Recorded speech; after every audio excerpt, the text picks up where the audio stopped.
Vous êtes sur RTL. Notre camarade Laurent a une perte de voix totale, il est en faune, enfin, ça pourrait même peut-être durer un petit peu. Voilà. Bref, je vous cède la parole au propre comme au figuré. Donc nous vous présentons toutes nos confuses. Oui, toutes nos confuses. Notre Laurent n'a plus de voix. Mais nous avons en stock quelque chose pour continuer de rire à cette heure-là. Mais vos confuses, mon vieux. Bon, allez, je vous laisse faire. La militante féministe et élue Europe Écologie Les Verts au Conseil de Paris, Alice Coffin, veut compter les femmes sur les scènes des théâtres parisiens avant de les subventionner. Pour réagir à cette mesure qui a d'ores et déjà créé la polémique, je reçois Fabrice Lucchini. Bonjour Fabrice. Bonjour, elle est admirable, la Jade. Oui, elle fait son salut au soleil, elle a mangé ses graines. Oui. Et tout en zénitude, elle m'envoie dans la gueule du loup avec un sourire, l'air de rien. Mais quoi, comment ça? Tu la connais pas, la Coffin? Ça, c'est pas une Agnès dans l'école des femmes de Molière qui dit avec une petite voix, les yeux mouillés, le petit chat est mort. Non, c'est une rageuse, la Coffin. Je te rappelle que c'est elle qui a dit que dans chaque mari, il y avait un violeur potentiel. Faut pas la faire chier, la Coffin. Si tu l'emmènes faire du jardinage et que t'as une paire de yeux-coups dans le slip, tu lui confies pas le sécateur. Bon, néanmoins, vous pouvez nous dire ce que vous pensez de cette mesure qui consiste, je le rappelle, à compter les femmes et établir des quotas dans les distributions théâtrales. Je tomberai pas dans ton piège, la Jade.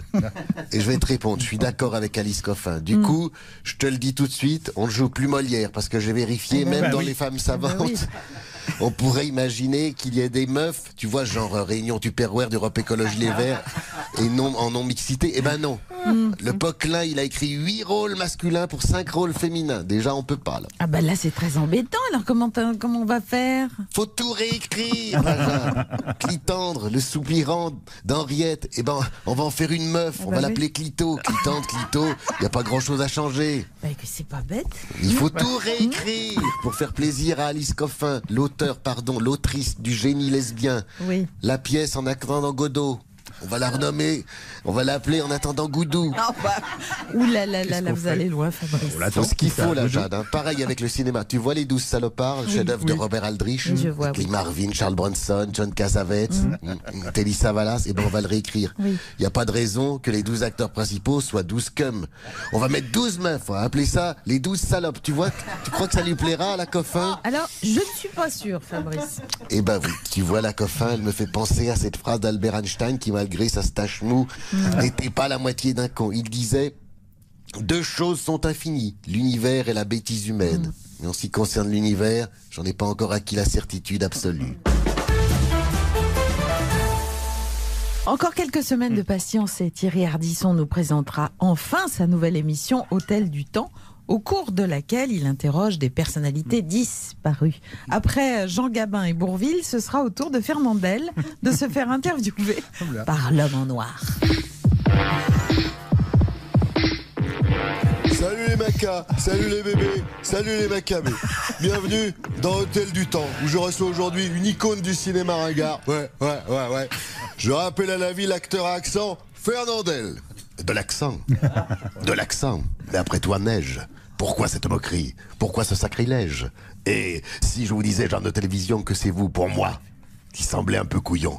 Non, je ne rougirai pas de mon fidèle accent. Je veux qu'il soit sonore, éclair, retentissant. Ouais.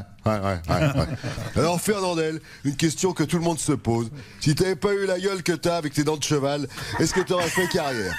Mon cher Thierry Ardisson, permettez-moi de vous remercier pour l'occasion que vous m'offrez, car il se trouve qu'en la matière, quand vous m'interrogez sur ma dentition avec votre dentier, dirons-nous flambant neuf, c'est un peu comme si l'hôpital se moquait de la charité, si je puis m'exprimer ainsi.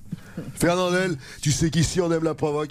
Alors c'est le moment de la question archi-hard, la question archi-con, la question Ardisson. Alors Fernandel, si ta vache Marguerite te suce, est-ce que c'est trompé? Écoutez monsieur, j'en connais des malotrus. Je crois bien que même Pépone est plus civil que vous. Je ne dirais pas que vous êtes bon à rien. Je dirais plutôt que vous êtes mauvais en tout. Je ne sais pas si vous me saisissez, mais moi, je me comprends. Et ben voilà, c'était l'Hôtel du Temps sur France 3. Aujourd'hui, nous avons exhumé Fernandel. La semaine prochaine, nous déterrons Félix Faure pour lui demander si mourir pompé, c'est agréable.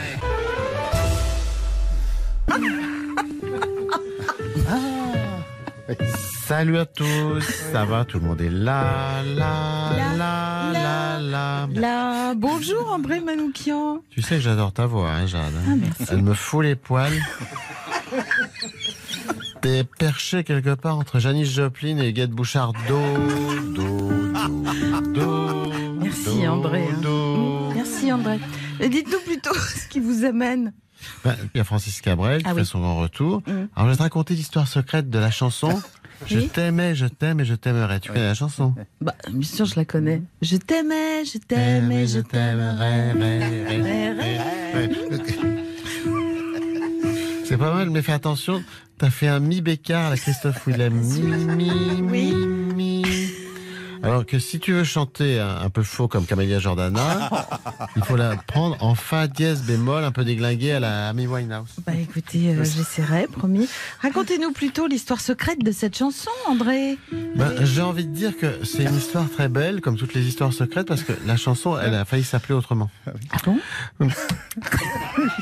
Dingue. Francis, il avait composé une chanson intitulée Je t'aime pour sa copine de l'époque qui s'appelait la Dame de Haute-Savoie à cause de sa marmotte qui était toute dorée. Doré, mi, fa, sol, dièse. Oui, André. Et alors? Eh ben, il y a quelqu'un qui lui a dit que je t'aime, c'était déjà pris comme parole. Ah ben oui. Alors Francis, il est descendu dans son sous-sol, sous-sol.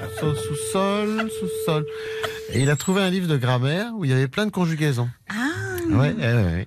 Et il a enregistré sa chanson. Je t'aimais, je t'aime et je t'aimerais, et j'aurais aimé que tu le suces. C'est comme ça qu'elle devait s'appeler la chanson au début. Mais quand il la chanta, sa copine le griffa, fa, mi. Merci André, c'est toujours passionnant. Attends, parce que le tube, c'est pas Francis avec sa nuque longue, sa guitare et ses rengaines, c'est Clara Luciani, qui n'a rien à voir avec Lucky Luciano. Oui. C'est Clara Luciani avec ses pattes d'Ève, ses colpes à la tarte et ses yeux de biche égarés. Tu connais sa chanson à Clara, le reste? Ah mais j'adore, bien sûr. Le reste, je te le laisse. Le reste, je te le laisse.